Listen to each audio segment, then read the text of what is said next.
Ready.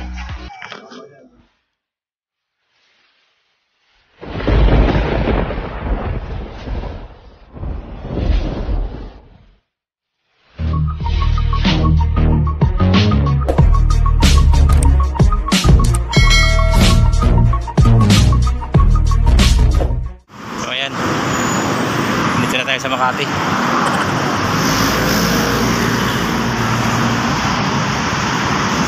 Nasa 7-Eleven daw yung mga tropa.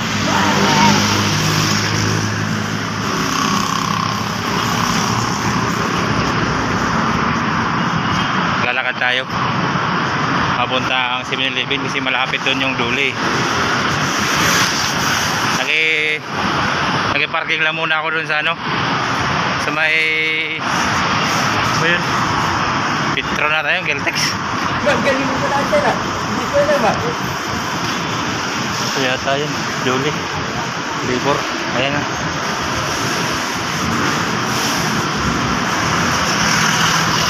Sila, ito na yung mga kasamahan.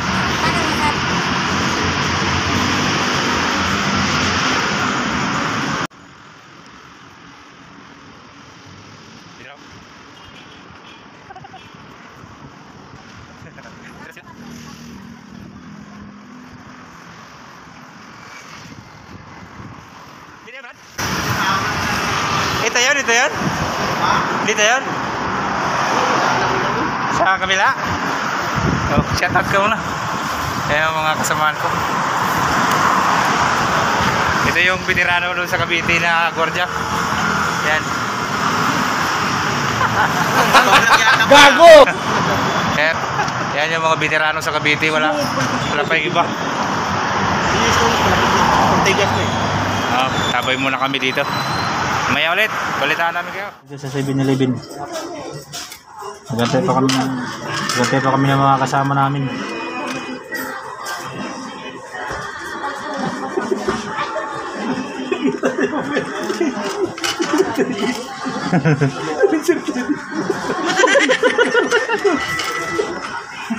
Sabihin, walang hiya kayo.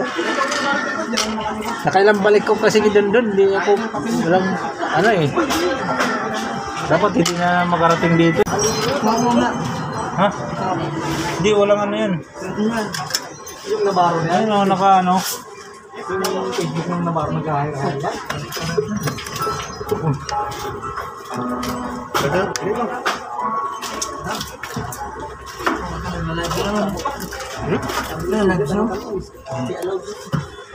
Pwede ako? Pwede dito maklik sa Duli na ko lang? Ano pa puli na? Kung makuha na tang laon tayo? Eh, come on! Ito lang itong... Ano yan? Pagkinig ka pa yata yan ah. Ngayon ko na nalala ko na... Meron na rin ko. Sa Kinay Kapayata yan, Brad ah. Ha? Sa Kinay Kapayata yan. Sa Corona ba to? Kaya ano? Hero. Si David dati. Si Surat pa doon. Si Sarat pa yung bantay doon.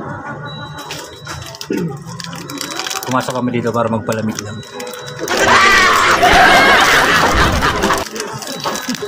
Diba? Papalamig kami dito. Kasi alauna pa yung hearing namin.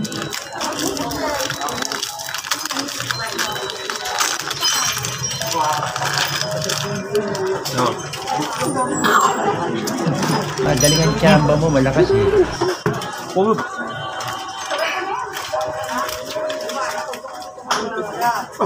Tanong mo nga dito kay Tisto kung kami nakikita sa shopping doon. Shopping sa Kanunay. ano na udon?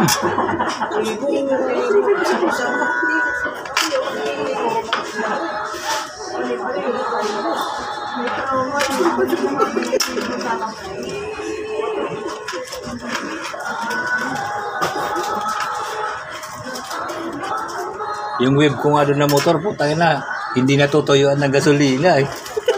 Naka-shampoo pa yun.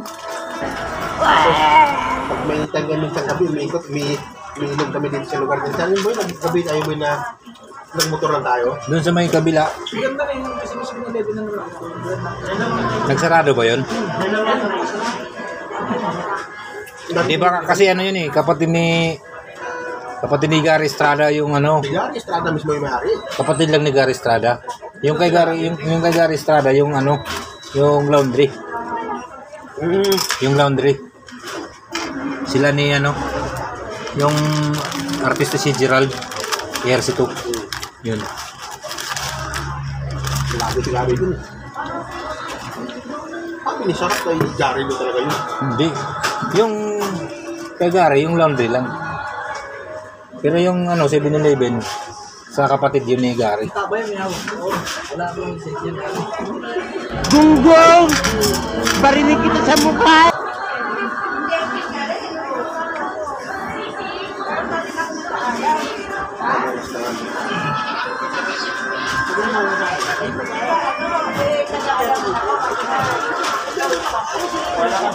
Oo, kasi ito yun doon.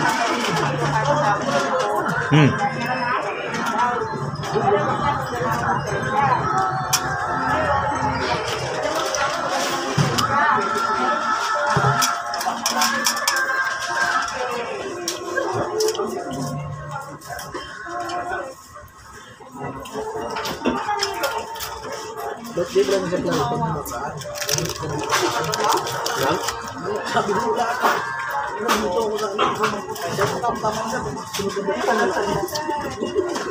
Magaling kang kupal ka. Sinasaludoan kita. Hey!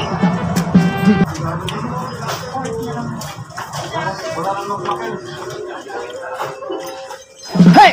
Sinalikot sinundot ang kanyang eng.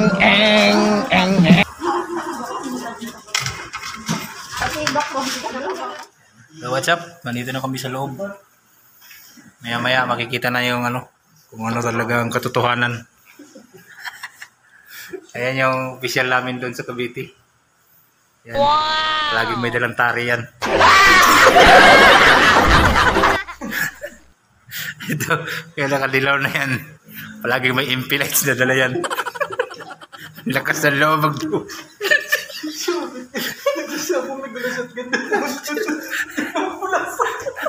Sino pa palang doon? May shotgun kami.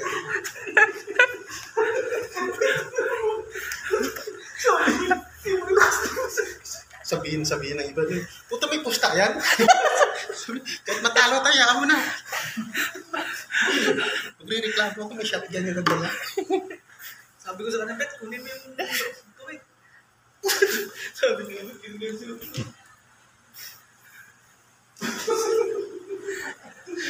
naka-alerto. Bit na shotgun, magreklamo ka? Halimbawa kung kapustahan yan, sabihin sa pumusta nyo siya na yan, siya nakapumusta. Ay, hirap na sabihin sa pumusta, kalapan natin, puta ko manalo. Kaya ako, huwag mo na singilin. May shotgun yan eh. Antay namin yung ano, nangyari. Nangyari na ako magsintin siya. Balitaan na lang mamaya kung ano mangyari. Pangatlo. araw muli sa inyong lahat mga master. So ayan na nagpunta kami ngayon sa Duli sa Makati dahil doon sa agency namin. Since ano ba yun? Matagal na 2018 pa. May naiwan pa kasi kami doon na 12 days. Kaya kiniklaim namin yun. Wala na sa akin yun kasi tagal na panahon, parang ambag ko na sana yun doon sa ano nila kasi pag pupunta kami doon, ang sinasabi ay hindi pa nagbibigay ang kliyente. So ngayon yung mga kasamaan ko nagdemanda para sayang din kasi yun. Kahit 12 days lang yun, sayang din, di ba? So ayun, tinawagan nila ako, kinontak nila ako, kaya napasama rin ako dun sa ano nila. So yun, pinuntahan namin. Nagkausap-usap kami kanina na ano nga daw, yun nga daw sa kadahilanan nga na wala daw bayad yung client, kaya hindi daw sila talaga nagbibigay. So ayan yung nakukuha namin, yung 13 month kasban. Ewan ko lang kung may 13 month kasi ilang ano lang kami dun, ilang months lang, nakaraang taon pa yun. So ayun, siguro marami nagtataka rin sa aking pangalan sa aking YouTube channel, Master Pangs TV, dating sa YouTube Motovlog. So ayun mga master, pinalitan natin dahil mayroon pong nag-message na isang kagalang-galang, kaya sumunod tayo sa mga policy nila. Kaya yun, nagpalit tayo ng pangalan. Ngayon si Master Pangs TV, na dati ay si Sayuti Motovlog. Yun, yung pwede rin naman yung i-search yung Sayuti Motovlog kasi papasok yun sa akin sa YouTube channel ko. Kasi minsan pag ginanon mo yung yung link, yun papasok agad yun kasi yun nga yung pangalan ko dati. Pag sinerch yun ang lalabas naman, Master Pangs TV. Paki-like agad, paki-subscribe agad para tuloy-tuloy. Lahat anytime pag may bago po mga video. So ayan mga master, abang-abang na yung next videos, at meron din ako i-upload